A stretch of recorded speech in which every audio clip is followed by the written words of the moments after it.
Hi guys.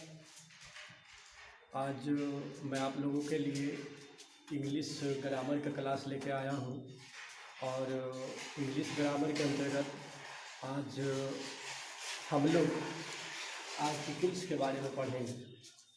देखेंगे कि English grammar में आर्टिकल्स का उपयोग कहाँ कहाँ है, ये जानेंगे। तो सबसे पहले देखें यहाँ पे, तो ए एंड द, ये तीनों आर्टिकल के पार्ट हैं। ए एंड द, ये तीनों आर्टिकल्स कहलाते हैं। अब तीनों की बात करें तो बारी बारी से ए एंड द का प्रयोग हम लोग देखेंगे। तो सबसे पहले ए एंड द आर्टिकल्स के अंतर्गत आते हैं। तो ये जानेंगे हम कि ए और एन, ठीक है। ए एन इनडिफिनिट आर्टिकल्स के पार्ट है ना। ए एन इनडिफिनिट, ठीक है। और द की अगर बात करें हम तो द डिफिनिट आर्टिकल है ना, इसको डिफिनिट आर्टिकल के अंतर्गत रखते हैं। तो ये देख लो, बहुत ही महत्वपूर्ण है आपके लिए कंसेप्ट के रूप में। इंग्लिश ग्रामर में आर्टिकल्स को लेके आए, ए एंड द तीनों आर्टिकल है और ए एन इनडिफिनिट आर्टिकल और द को डिफिनिट आर्टिकल कहते हैं ना। तो ए एन को इसलिए इनडिफिनिट आर्टिकल कहते हैं क्योंकि इससे किसी अनिश्चित वस्तु का, व्यक्ति का बोध होता है। और द को डिफिनिट इसलिए कहते हैं क्योंकि निश्चित वस्तु का, व्यक्ति का बोध होता है। समझ लीजिएगा, आसान है समझना और बिल्कुल कंसेप्ट के साथ यहाँ पर बताया जाएगा। और जानकारी के लिए बता दें कि आर्टिकल्स को मॉडर्न ग्रामर के अनुसार डिटरमिनर्स के अंतर्गत रखा गया है ना दोस्तों। आर्टिकल्स को मॉडर्न ग्रामर के अनुसार डिटरमिनर्स के अंतर्गत रखा गया। तो ये देख लीजिए, बहुत ही महत्वपूर्ण है। आर्टिकल्स कौन कौन है? ए एन द, ठीक है। ए और एन, ठीक है, इनडिफिनिट आर्टिकल पहले बता चुके हैं। द डिफिनिट आर्टिकल, ठीक है। यहाँ तक समझ गए आप। ये भी बताएं कि मॉडर्न ग्रामर के अनुसार आर्टिकल्स को रखा गया है डिटरमिनर्स के अंतर्गत। तो अब आगे बढ़ेंगे दोस्तों और आगे देखेंगे हम वो एक और कि दा का कहीं पर डी भी उच्चारण होता है और कहीं पर दा भी उच्चारण होता है। तो आप देखेंगे इसको कि कहाँ पर डी और कहाँ पर द कहते हैं उसको। तो अगर भावेल है ना दोस्तों, भावेल के पहले अगर प्रयोग हो जाता है तो ये द डी कहलाता है, ठीक है। द क्या कहलाता है? भावेल के पहले अगर प्रयोग होता है तो द जो है डी कहलाता है। और कॉन्सोनेंट के पहले अगर होता है, कॉन्सोनेंट के पहले, तो यही द कहलाता है, ठीक है। यहाँ तक समझने में कोई दिक्कत नहीं, आसान है समझना। आगे बढ़ेंगे अब पढ़ेंगे हम पोजीशन ऑफ आर्टिकल्स। आर्टिकल्स के क्या क्या पोजीशन है ये जानेंगे दोस्तों। आगे बढ़ते हैं अब हम लोग, और बहुत ही महत्वपूर्ण है। ध्यान से आप इसको सुनिए, देखिए, शेयर भी कीजिए, दूसरों को भी बताइए, बहुत ही महत्वपूर्ण है। आगे देखते हैं पोजीशन ऑफ आर्टिकल्स।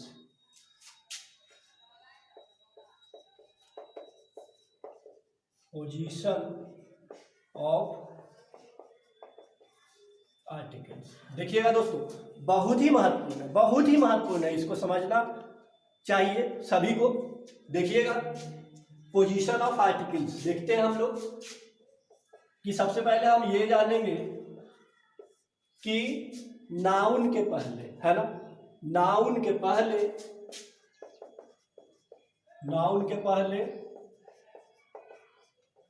आर्टिकल्स का प्रयोग होता है, लेकिन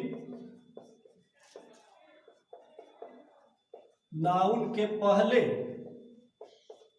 अगर एडजेक्टिव आ जाए, ठीक है, नाउन के पहले अगर एडजेक्टिव आ जाए तो एडजेक्टिव के पहले आर्टिकल का प्रयोग होगा, ठीक है। नाउन के पहले आर्टिकल का प्रयोग होता है, लेकिन नाउन के पहले अगर एडजेक्टिव आता है तो एडजेक्टिव के साथ, है ना, एडजेक्टिव के साथ, एडजेक्टिव के पहले भी कह सकते हैं कि पहले आर्टिकल का प्रयोग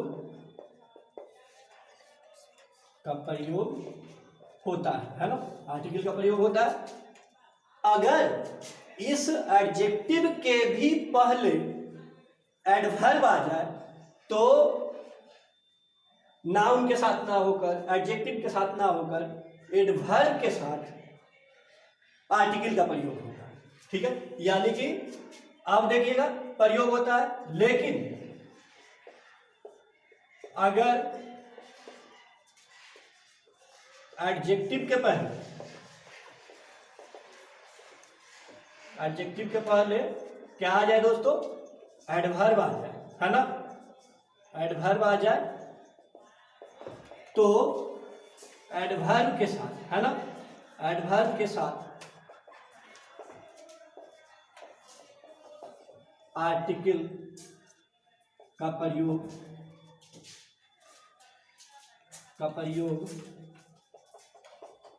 होता है। जैसे देख सकते हैं दोस्तों, एक उदाहरण से देख सकते हैं, सीता इज ए गर्ल, ठीक है दोस्तों, लिखते हैं यहाँ पर तो नाउन गर्ल है यहाँ पर, उसके पहले देखते हैं तो आर्टिकल का प्रयोग हुआ है। अब एडजेक्टिव के साथ देखेंगे कि अगर नाउन के बाद एडजेक्टिव है तो एडजेक्टिव के साथ है। जैसे लिखते हैं यहाँ पर दोस्तों, Sita is a good girl. उसी प्रकार से आगे देखते हैं, Sita is a very good girl, ठीक है दोस्तों। इस प्रकार से आप इसको समझेंगे। आई होप कि आप समझ गए होंगे पोजीशन ऑफ आर्टिकल का ये कंसेप्ट को। अब पोजीशन ऑफ आर्टिकल में आगे कंसेप्ट देखेंगे हम लोग। आगे बढ़ते हैं, अब नोट कर सकते हैं इसको, बहुत ही महत्वपूर्ण है। आगे बढ़ सकते हैं दोस्तों, इसको नोट भी कर सकते हैं। आगे बढ़े अब और आगे देखते हैं पोजीशन ऑफ आर्टिकल को, कि अनेक ऐसी परिस्थितियां होती है ना, अनेक परिस्थितियों में ऑल, बोथ, डबल, अनेक, all, both, double, rather, what, many, half,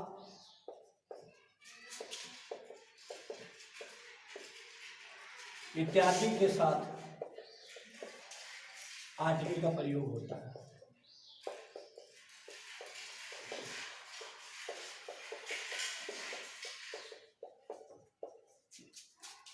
जैसे देखिएगा दोस्तों, मेनी ए मैन होता है ये प्रयोग, मेनी ए मैन।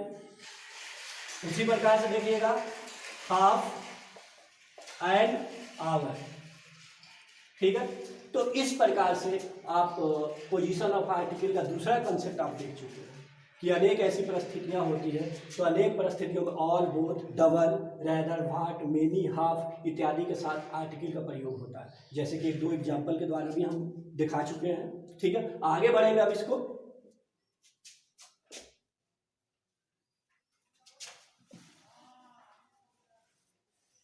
नोट कर सकते हैं दोस्तों इसको, बहुत ही महत्वपूर्ण है आपके लिए, बहुत ही महत्वपूर्ण टॉपिक। आगे बढ़ सकते हैं पोजीशन ऑफ आर्टिकल का। आप तीसरा कंसेप्ट देख सकते हैं कि दोस्तों, नाउन के पहले एडजेक्टिव है, ठीक है। अगर नाउन के पहले एडजेक्टिव आता है और उसके पहले हाउ है, टू आता हो, तो इस स्थिति में हाउ टू, सो, ऐसे स्थिति में आप स्थिति जो रहेगा वो नाउन और एडजेक्टिव के बीच में आर्टिकल का प्रयोग होगा। नाउन और एडजेक्टिव के बीच में, जैसे मान लिया जाए कुछ लिख सकते हैं आप यहाँ पे, हाउ, है ना, फाइन, कुछ लिख सकते हो आप। मान लिया हाउ फाइन डे अगर लिखते हैं तो बीच में, फाइन और डे के बीच में आपका प्रयोग हुआ है वो आर्टिकल का प्रयोग हुआ है। बहुत ही महत्वपूर्ण है दोस्तों ये जानना, क्योंकि ये सभी क्लास के लिए महत्वपूर्ण है। 9th हो, 10th हो, 11th 12th या कोई कंपटीशन में ईरर के रूप में पूछता है तो बहुत ही महत्वपूर्ण है दोस्तों। ईरर इससे सॉल्व हो जाएगा, आप इसको ध्यान से पढ़ेंगे। बहुत ही महत्वपूर्ण बातों को यहाँ पर रखा जा रहा है। अब आगे बढ़ेंगे दोस्तों हम लोग। ये पोजीशन ऑफ आर्टिकल को हम लोग समझ चुके हैं, पढ़ चुके हैं। अब हम लोग आगे बढ़ेंगे दोस्तों पोजीशन ऑफ आर्टिकल के बाद कि ए एन का प्रयोग। तो ए एन का प्रयोग कहाँ होगा दोस्तों, ये जानेंगे हम कि कहाँ पर यूज करेंगे ए एन का यूज कहाँ होगा, कहाँ उपयोग करेंगे हम इसको, है ना। ए एन का यूज कहाँ कहाँ करेंगे ये पढ़ेंगे दोस्तों, काफ़ी महत्वपूर्ण है। तो सीधी सी बात जान लीजिए, एक कंसेप्ट आप याद रखेंगे इसमें, वो कंसेप्ट समझ लीजिए, स्वर ध्वनि दोस्तों और व्यंजन ध्वनि, है ना।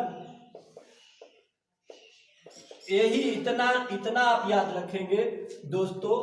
ए एन का जो कंसेप्ट है, बहुत सारे क्वेश्चन इससे सॉल्व हो सकता है ना।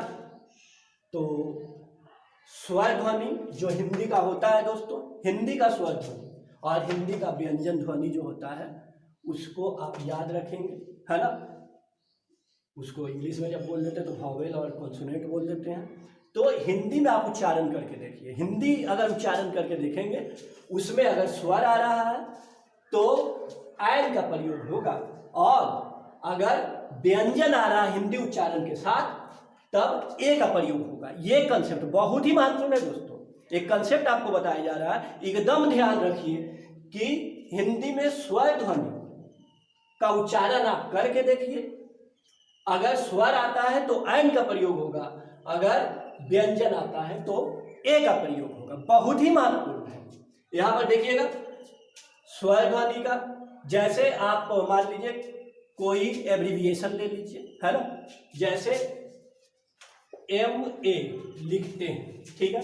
तो MA अगर लिखते हैं हम, तो चूंकि हिंदी में लिखते हैं जब इसको हम, तो M और A ऐसे लिखते हैं, है ना। तो M और A ऐसे लिखते हैं, तो A उच्चारण, ये जो A हुआ है, ये A का उच्चारण जो हुआ है स्वर ध्वनि से आप मैच करवाइए, तो स्वर में A आता है, तो इसीलिए MA के साथ क्या लगेगा, INMA, है ना। इसके साथ क्या होगा, INMA। उसी प्रकार से और देख लीजिए, BA अगर देखते हैं आप तो BA लिखते हैं आप, है ना, BA, तो ये देख लीजिए तो व्यंजन उच्चारण है तो A लगेगा, है ना। लग सकता है A हो सकता है यहाँ पर, तो ये काफी महत्वपूर्ण है आप, है ना। यूनिवर्सिटी देखिए तो A यूनिवर्सिटी लगेगा, U से उच्चारण होता है ना, U से, तो U किससे आता है, व्यंजन ध्वनि में आता है, तो A यूनिवर्सिटी होगा। उसी प्रकार से आप HOUR, है ना, H से उच्चारण यहाँ पर इंग्लिश में हो रहा है ना, इंग्लिश में कॉन्सोनेंट, लेकिन आप देखिएगा अगर हिंदी उच्चारण तो वॉवेल का आएगा, आवर, है ना। तो वॉवेल का जब आ रहा है तो आयन आवर होगा। इस प्रकार से आप सॉल्व कर सकते हैं, ठीक है दोस्तों। तो और भी सॉल्व कर सकते हैं, है ना। ये 1 रुपी नोट, इस तरह से आप लिख सकते हैं, वहां पे कर सकते हैं सॉल्व इसको। अब आगे बढ़ते हैं दोस्तों, आगे काफी महत्वपूर्ण होगा पढ़ना आपके लिए, जानना महत्वपूर्ण होगा, काफी महत्वपूर्ण है ना। जैसे आप देखते हैं दोस्तों कि आप देखिए सिंगुलर काउंटेबल नाउन, है ना, सिंगुलर काउंटेबल नाउन के साथ ए एन का प्रयोग होता है ना। सिंगुलर काउंटेबल नाउन के साथ ए अथवा एन का प्रयोग होता है ना। जैसे लाइन के साथ हो सकता है, टाइगर के साथ हो सकता है, टॉय के साथ हो सकता है ना, गर्ल के साथ हो सकता है ना, वाई के साथ हो सकता है। तो इस प्रकार से आप देख सकते हैं दोस्तों कि सिंगुलर काउंटेबल नाउन के साथ ए एन का प्रयोग होता है। ठीक है, आगे बढ़े दोस्तों, अब अगला देखेंगे रूल रेगुलेशन, जो भी इसका है नियम है। आगे देखते हैं, नोट भी कर सकते हैं आप इसको। आगे देखिए दोस्तों, काफी महत्वपूर्ण है कि अनकाउंटेबल नाउन है ना, अनकाउंटेबल नाउन, जैसे एग्जाम्पल में आप देख सकते हैं दोस्तों कि एग्जाम्पल में अनकाउंटेबल नाउन जो है, सिंगुलर अनकाउंटेबल नाउन जो है एग्जाम्पल में जो है वो देख सकते हैं आप इसको कि न्यूज, एडवाइस, न्यूज एडवाइस, फिर उसके बाद water, milk, news advice, water, milk, bread, rice, dust, coffee,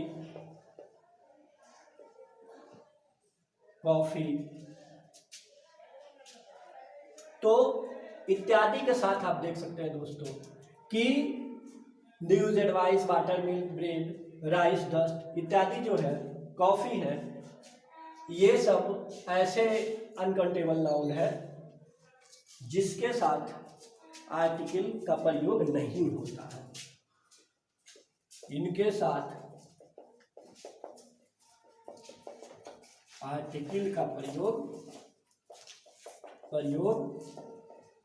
नहीं होता है, लेकिन कोई ऐसा कंडीशन हो जहां पर हो सकता है, जैसे ए ग्लास ऑफ वाटर है ना दोस्तों, यहां पर हो सकता है, यहां पर यूज किया जा सकता है ए ग्लास ऑफ वाटर है ना, किया जा सकता है उपयोग ए पीस ऑफ ब्रेड, किया जा सकता है उपयोग ए बिट ऑफ राइस, कुछ चावल है ना, किया जा सकता है ए बिट ऑफ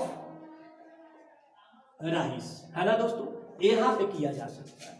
तो ऐसे कंडीशन में हम अनकाउंटेबल रहते हुए भी यहाँ पर जो है स्थिति वो प्रयोग किया जा सकता है, लेकिन जो जनरल स्थिति कंडीशन है उसमें उपयोग नहीं होगा, लेकिन कोई विशेष कंडीशन बनेगा है ना, तो उस स्थिति में आर्टिकल का प्रयोग है। आगे देखते हैं दोस्तों, नोट कर सकते हैं आप इसको, आगे पढ़ेंगे हम लोग। अब बहुत ही महत्वपूर्ण टॉपिक है दोस्तों आप लोगों के लिए।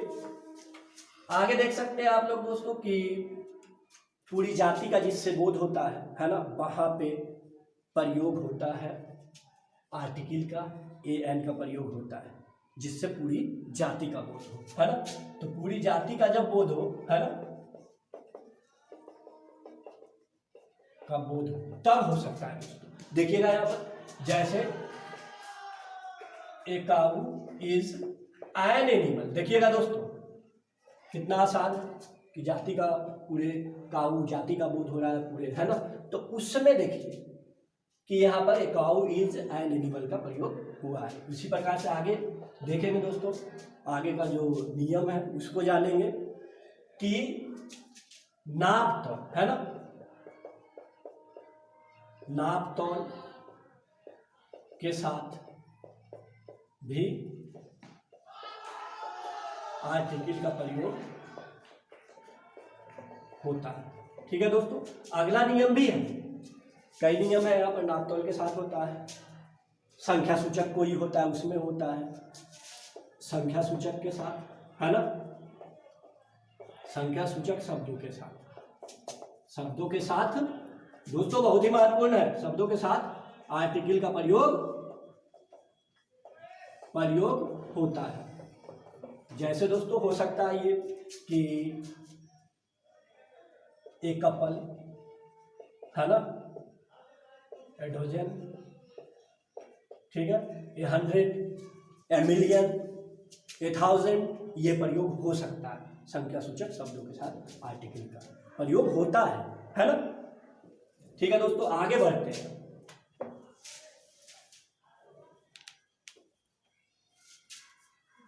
बहुत ही महत्वपूर्ण है दोस्तों, यहाँ पर नोट भी कर सकते हैं आप, बहुत ही महत्वपूर्ण है। आगे बढ़ सकते हैं। यहाँ पर आगे बढ़ने के लिए देखेंगे आप कि कोई पर्सन है, कोई व्यक्ति है, उसका सिर्फ नाम हम जानते हैं और किसी कोई जानकारी मेरे पास नहीं है, तो ऐसी स्थिति में भी आर्टिकल का प्रयोग होगा कि हम उस पर्सन का नाम जानते हैं और कोई इंफॉर्मेशन नहीं, कोई जानकारी नहीं है, तो ऐसी स्थिति में भी हो सकता है, ऐसे स्थिति में होगा, है ना, होगा आर्टिकल का प्रयोग। जैसे ए मिस्टर सिन्हा, ए मिस्टर कपूर, ए मिस्टर गुप्ता, है ना, तो उस स्थिति में आर्टिकल का प्रयोग होगा। आगे बढ़ते हैं दोस्तों। तो इस प्रकार से ए एन का उपयोग आप लोग समझे, जाने। तो इंग्लिश ग्रामर का जो टॉपिक है आर्टिकल, उसके बारे में आप जान लिए। और अब ए एन के बाद दा का जो प्रयोग पढ़ेंगे दोस्तों, वो नेक्स्ट वीडियो में हम लोग पढ़ेंगे। और जाते जाते मैं यही कहूँगा कि जो स्थिति है लॉकडाउन का, इसमें सुरक्षित रहिए, स्वस्थ रहिए, जागरूक रहिए और गरीबों की मदद कीजिए। बहुत दुआएं मिलेगी। धन्यवाद।